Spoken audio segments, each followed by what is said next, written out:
Hey, this is my main study tips for anatomy, human anatomy, taught by Dr. Chanley or anybody whoever you're taking it with. I don't know.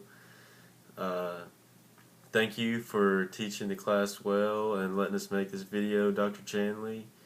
And so I guess I'm going to get started talking about study tips.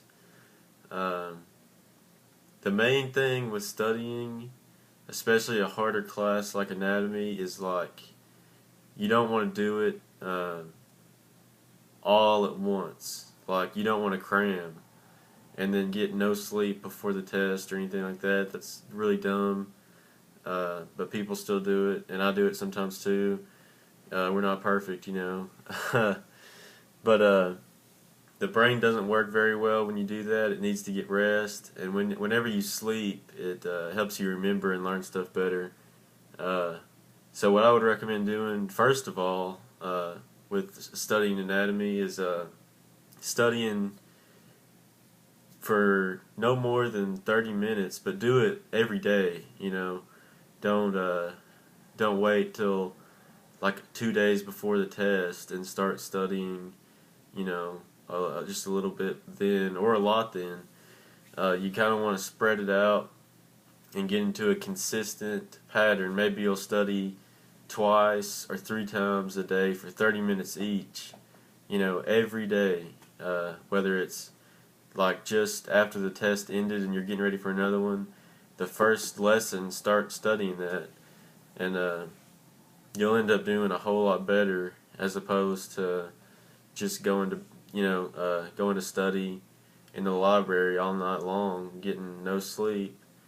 Uh, if you studied for 3 weeks every day for 30 minutes, a couple times a day, that's going to really help you, and that's when you're really going to remember the information instead of just kind of remembering it for the test and then forgetting it later. You're really going to know it, and I'd really recommend that, especially for people who are really serious about it and are going to need anatomy. You know, that's how you really need to be doing it. Another thing is, as far as actually studying, I think, and a couple of my other friends who have taken the class before will tell you that drawing and labeling is really beneficial, and that's what I would recommend doing. You can go to the open lab or whatever, get a real model in your hands, or you can look at the models on D2L, or you can just look up other models. But probably the best ones to look at are the ones on the portal, Dr. Forsman's, because that's the ones that ETSU uses, and that's probably where you go to school. I don't know who's watching this, but you probably go to ETSU, so you're going to want to use the ETSU models, and you can look at them on the internet, look at them in the lab in person. But just even if you're not a good artist and you can't draw, just get those models and draw them the best you can, and label.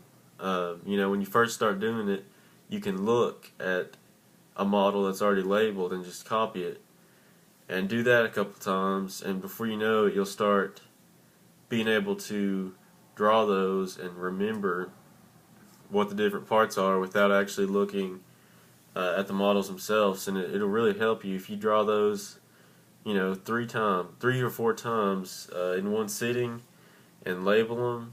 Come back later in the day and do it again, and then the next day do the same thing. Maybe with you're going to want to do it with that same model that you were doing, and then start adding other stuff in there. Like draw one bone and label it, then draw another one. Just progress. You don't want to do too much at once because it'll be hard to remember that way. But you want to do a little bit at one time, but do it a lot of times, if that makes sense. And drawing those and labeling them will definitely help you. And that's about it. Just make sure that you're doing it consistently and get in the habit of it. Because if you get in the habit of it, it'll make it a whole lot easier than just trying to do it all at once and trying to cram for that test. But anyways, that's about all I've got. Thank you once again, and that's it. See ya.